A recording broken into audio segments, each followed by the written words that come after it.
ଜୁତାର କାଣି ଗର୍ବ ଅହଙ୍କାର ଦ୍ୱେଷ ରାଗ ଅଜ୍ଞାତ ନିନ୍ଦା କ୍ରୋଧ ଘୃଣା ମିଥ୍ୟା କପଟ ପ୍ରସ୍ତୁତା ପଶୁତା ଈର୍ଷା ଅବମାୟ ହିଂସା ଲୋଭ ସଞ୍ଚୟ ପଞ୍ଜୀକରଣ ଉତ୍କଣ୍ଠା ମୈଥୁନ୍ୟ କାମ ଶୋକ ସମ୍ଭୋଗ। ମା ଗଡ଼ଚଣ୍ଡୀ ମନ୍ଦିର ପାହୁଚରେ ସବୁ ଲେଖା ହେଇଛି ଦେଖନ୍ତୁ।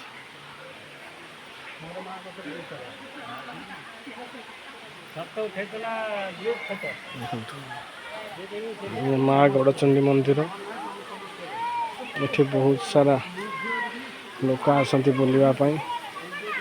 ଏଠି ମାଙ୍କଡ଼ ସଂଖ୍ୟା ଟିକେ ଅଧିକ। ଏଇ ଯେଉଁ ଛୋଟ ନାଲି ମାଙ୍କଡ଼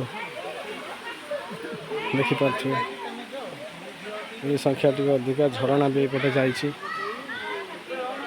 ଝରଣାଟି ସେଇ ମାଙ୍କ ମନ୍ଦିର ପାର୍ଶ୍ୱରେ ବହି ଯାଇଛି, ଆପଣମାନେ ଦେଖିପାରୁଥିବେ। ଇଏ ହେଉଛି କେଉଁଝର ଜିଲ୍ଲାରେ। ଆପଣମାନେ ଆସନ୍ତୁ, ବୁଲି ଯାଆନ୍ତୁ, ଦେଖନ୍ତୁ। ଜୟ ଜଗନ୍ନାଥ, ଜୟ ମା ଚଣ୍ଡୀ।